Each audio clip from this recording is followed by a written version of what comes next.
Hello students, बहुत बहुत स्वागत है आपका। तो आज हम क्वेश्चन नंबर 6 करेंगे। The length of tangent from point A at 5 centimetre from the centre of the circle is 4 centimetre. Find the radius of a circle.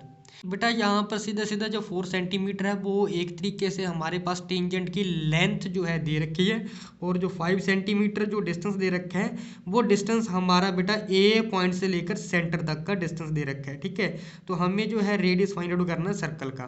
Question के अनुसार जो है डायग्राम कुछ इस तरीके से होगी। यहाँ पर पॉइंट बाहर ए होगा और जे पॉइंट सेंटर है। सेंटर से लेकर ए तक का जो डिस्टेंस है 5 सेंटीमीटर दे रखा है, और जो टेंजेंट है बेटे सर्कल से जो ड्रॉ हो रहा है, ठीक है, point of contact J P है, ए तक का डिस्टेंस जो है 4 सेंटीमीटर है। ओ से लेकर पी तक की हमें वैल्यू फाइंड आउट करनी है। तो अगेन आपको पता ही है कि अगर ये टेंजेंट लाइन है, इसके साथ अगर ओ पी लाइन ड्रॉ करेंगे तो हमेशा 90 डिग्री का एंगल बनाएगी टेंजेंट के साथ, ठीक है, पॉइंट ऑफ कॉन्टैक्ट के ऊपर। तो अगर ये 90 डिग्री का एंगल बना रही है तो हम बेटा जो ओ से लेकर पी तक यानी कि जो रेडियस होगा वो इजीली निकाल सकते हैं। कैसे? By using the Pythagoras theorem. ठीक है, तो सबसे पहले हम यहाँ पर लिख लेंगे कि जो लेंथ ऑफ टेंजेंट है वो 4 सेंटीमीटर है। ओ से लेकर यहाँ पर आ जाएगा बेटा ए, ओ से लेकर ए तक का डिस्टेंस 5 सेंटीमीटर है। ओ से लेकर पी तक का डिस्टेंस हमें जो है फाइंड आउट करना है। तो ट्राइंगल जो ओ पी क्यू है वो एक राइट एंगल ट्राइंगल हो जाएगा, जिसमें एंगल पी जो है 90 डिग्री का होगा। ठीक है, अब क्या करेंगे कि जहाँ पर हम क्या अप्लाई कर देंगे, Pythagoras. By using Pythagoras theorem. Pythagoras theorem क्या कहती है कि जो हाइपोटेनस का उसका स्क्वायर होगा, मतलब ओ ए का स्क्वायर किसके बराबर होगा, परपेंडिकुलर का स्क्वायर जो ओ पी का स्क्वायर होगा, प्लस बेस जो कि बी ए होगा। ओ ए की वैल्यू हमें दे रखी है 5 का स्क्वायर, ओ पी की वैल्यू बेटा हमें फाइंड आउट करनी है। एज इट इज लिख लेंगे, पी से लेकर ए तक का डिस्टेंस 4 है, स्क्वायर कर देंगे। ठीक है, तो 4 का स्क्वायर 16 हो जाएगा, तो जे 16 साइड जाके माइनस हो जाएगा, तो 5 का square 25 minus 16 is equal to होगा बेटा ओ पी स्क्वायर के। ठीक है, तो 25 में से 16 माइनस करेंगे तो 9 आ जाएगा, 9 इज इक्वल टू होगा बेटा ओ पी स्क्वायर के। और यहाँ पर अगर हम ओ पी की वैल्यू फाइंड आउट करेंगे तो रूट के 9 आ जाएगा, तो 9 का रूट उठ जाएगा इजीली। तो ओ पी की जो वैल्यू होगी वो कितनी आ जाएगी बेटा, 3 सेंटीमीटर आ जाएगी। तो जो रेडियस होगा बेटा, हमें जो रेडियस है बेटा यहाँ से पता चल चुका है कि वो 3 सेंटीमीटर होगा। तो बेटा नेक्स्ट क्वेश्चन नंबर 7 है कि two concentric circle are radii 5 centimetre and 3 centimetre. तो एक दो कॉन्सेंट्रिक सर्कल है। कॉन्सेंट्रिक सर्कल वो सर्कल होते हैं जिनका सेंटर एक होता है, और सर्कल जो है काफ़ी सारी होती हैं। तो यहाँ पर हमें दो कॉन्सेंट्रिक सर्कल दे रखे हैं जिनका सेंटर एक होगा। ठीक है, तो उसमें से जो छोटे वाला सर्कल है उसका जो रेडियस है 3 सेंटीमीटर होगा, बड़े वाले का 5 होगा। तो find the length of code of the larger circle. तो बेटा हमें जो लेंथ फाइंड आउट करनी है लार्जर सर्कल की जो कोड है उसकी। तो जे वाली जो कोड है बेटा वो कह रहा है कि वो टच कर रही है स्मॉलर सर्कल को। डायग्राम कुछ इस तरीके से आ जाएगी। तो ये बाहर वाला हमारे पास एक सर्कल है और अंदर वाला एक सर्कल है, इन दोनों का सेंटर ओ होगा, तो ये कॉन्सेंट्रिक सर्कल हो गए यहाँ पर। तो क्वेश्चन के अनुसार कह रहा है कि जो हमारे पास बेटा बड़े वाला सर्कल है उसकी अगर हम यहाँ पर एक कोड ड्रॉ करेंगे, तो जे वाली जो कोड है वो अंदर वाला यानी कि छोटे वाला सर्कल है उससे टच करते हुए जाएगी।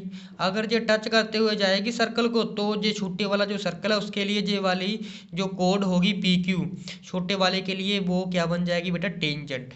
ठीक है, तो अब हमें क्वेश्चन में जो रेडियस दे रखा है ओ से लेकर ए तक छोटे वाले सर्कल का वो 3 सेंटीमीटर है, और जो बड़े वाला बेटा यहाँ पर सर्कल है यानी कि ओ से लेकर पी तक का डिस्टेंस कितना होगा, 5 सेंटीमीटर होगा। ठीक है, इसी तरीके से अगर हम ओ से लेकर क्यू तक का डिस्टेंस देखें वो भी रेडियस ही होगा, इसकी वैल्यू भी 5 आएगी। ठीक है जी, तो आपको पता ही है कि जो ओ से लेकर ए तक का जो डिस्टेंस होगा यानी कि ओ से लेकर ए तक की अगर हम लाइन ड्रॉ करेंगे, ठीक है, वो लाइन हमारे पास पी क्यू टेंजेंट के ऊपर हमेशा परपेंडिकुलर होगी, तो जे वाला हमारे पास क्या हो जाएगा, परपेंडिकुलर हो जाएगा। ठीक है, तो इससे क्या होगा कि यहाँ पर हम ओ ए पी के ऊपर पाइथागोरस थ्योरम अप्लाई करके पी से लेकर ए तक का डिस्टेंस इजीली निकाल लेंगे। तो जितना डिस्टेंस बेटा जे वाला होगा उतना ही डिस्टेंस ए से लेकर पी तक का होगा, टोटल को हम जोड़ लेंगे तो ये लेंथ ऑफ कोड आ जाएगी। अब लिख लेंगे कि जो ओ ए है वो परपेंडिकुलर है पी क्यू के ऊपर, और जो पी क्यू है वो हमारे पास टेंजेंट है छोटे वाले सर्कल के लिए, एंड फॉर लार्जर सर्कल के लिए जो हमारे पास पी क्यू लाइन है वो क्या है बेटा, एक कोड है। तो ओ से लेकर ए तक का डिस्टेंस 3 सेंटीमीटर है जो कि रेडियस होगा छोटे वाले सर्कल का। ओ से लेकर पी तक जो है 5 सेंटीमीटर डिस्टेंस है जो कि रेडियस होगा बेटा बड़े वाले सर्कल के लिए। तो हम जहाँ पर लिख देंगे as angle A is equal to 90, so that O A P is a right angle triangle. तो राइट एंगल ट्राइंगल का यहाँ पर हम क्या अप्लाई करेंगे बेटा, पाइथागोरस थ्योरम। तो यहाँ पर लिख देंगे बाय अप्लाइंग पाइथागोरस, छोटे में लिख रहा हूँ पाइथागोरस थ्योरम। तो क्या आ जाएगा बेटा, ओ से लेकर पी तक यानी कि हाइपोटेनस का स्क्वायर किसके बराबर होगा बेटा, परपेंडिकुलर जो कि ओ ए होगा, प्लस जो बेस है पी ए, इसका स्क्वायर लेंगे। तो ओ पी की वैल्यू कितनी है 5, 5 का square is equal to O A की वैल्यू कितनी है 3, 3 का square plus P A square की वैल्यू हमें फाइंड आउट करनी है। ठीक है, 3 का स्क्वायर 9 होगा, यहाँ पर जाके ये माइनस हो जाएगा, तो 5 का स्क्वायर 25 माइनस 3 का स्क्वायर हो जाएगा 9 is equal to P A square. P A square की वैल्यू होगी वो आ जाएगी 16। तो अगर हम पी ए की वैल्यू निकालेंगे वो हमारे पास हो जाएगा रूट के 16, रूट का 16 टूट जाएगा है ना, तो ये आ जाएगा पी ए की वैल्यू 4 आएगी। तो बेटा जैसे कि ओ ए जो है ये हमारा पी क्यू के ऊपर एक परपेंडिकुलर है, तो ये एक परपेंडिकुलर बाइसेक्टर हो जाएगा, जिसके कारण जो पी क्यू है दो बराबर हिस्सों में बढ़ जाएगा। तो जितना पी ए होगा उतना ही हमारे पास ए क्यू होगा। तो हम यहाँ पर लिख सकते हैं कि O A is perpendicular on P Q as it is a perpendicular bisector, so that जो टोटल वैल्यू होगी बेटा पी क्यू की लेंथ होगी वो किसके बराबर आ जाएगी, ट्वाइस ऑफ पी ए की। तो ट्वाइस ऑफ पी ए की वैल्यू कितनी है 4 है, तो टोटल आ जाएगी बेटा 8।